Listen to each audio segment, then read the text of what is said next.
I want to share with you the truth and dispel the myths about carrying a gun or carrying any weapon when it comes to your own personal safety.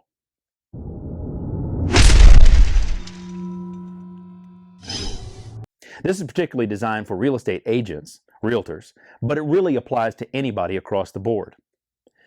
Just having a weapon, just having a gun, carrying a gun, getting a concealed carry permit, concealed license to carry, whatever you call it in your state, get just the mere presence of that, having the gun or the permit or both in your pocket does not do one single little itty bitty thing to keep you safe. And I can prove that. First of all, this is my gun safe, one of a few.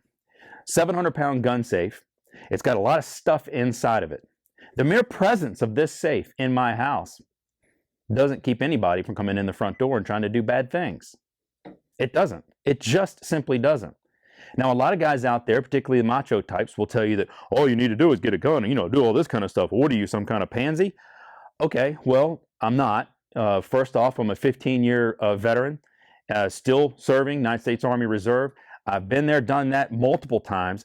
I've personally planned, led, and executed over 600 personal security missions in very bad places. Some of the most dangerous places in the world, in fact.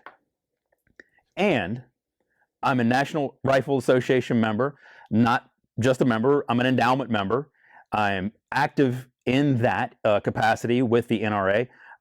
Also a small arms expert and a concealed weapon permit carry guy myself, but not always.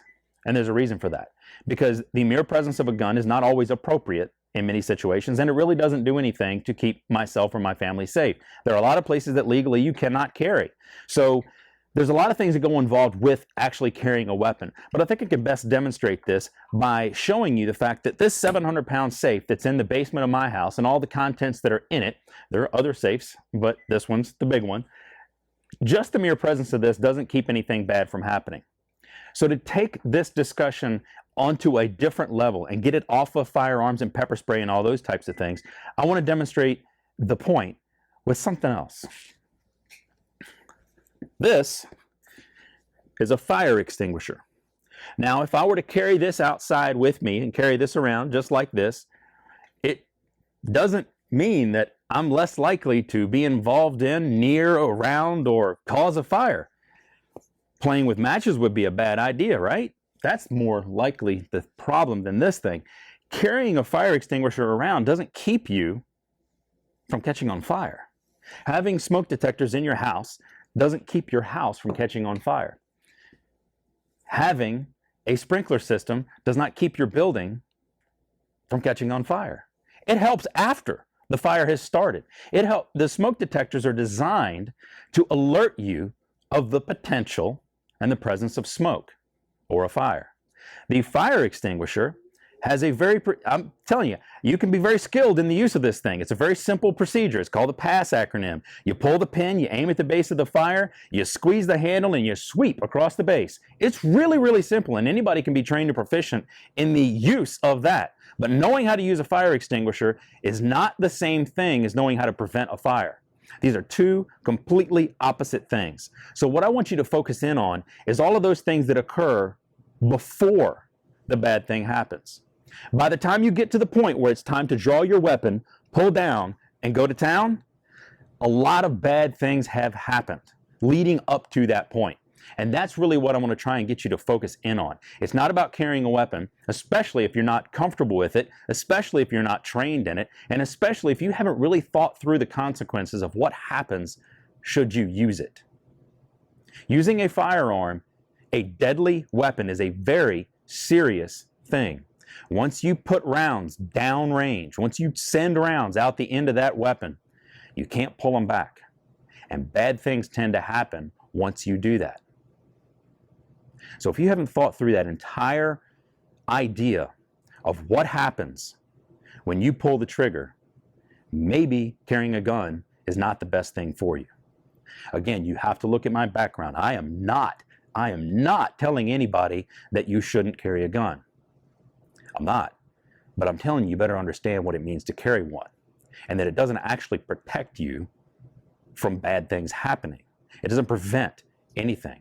It allows you to respond to deadly threats in a certain way. And that way involves deadly force. Once you make the decision to use deadly force, your life will change forever. You don't get to just respond. Even if you are threatened in your home or anywhere else, if you use your weapon in the defense of your life, the police aren't just going to show up and go, oh, okay, hey, good job. Well, see you later. We'll take it from here. There will be an investigation. If you harmed or killed your assailant, right, wrong, or indifferent, there will be a trial. Well, there will be an investigation. There will be a trial. This is going to be an ugly period of time. And things don't always go well for the good guy in some situations. So I just want you to be aware of some of those things. I'm not trying to scare you away of the entire process, but you have to take carrying a weapon for what it is. It is a very, very serious thing. The use of deadly force is just that. Use of deadly force. Once you've made the commitment to go that route, you need to get trained and proficient in it. But the key point, your safety depends on other things, not just the weapon. Once you've got to that point, it's a little bit too late. So if you'd like to get some tips and find out some other things that you can do outside of carrying a weapon, which I'm happy to talk about that all day long till the cows come home. We can talk about how to get them in the 10 ring and all kinds of good stuff.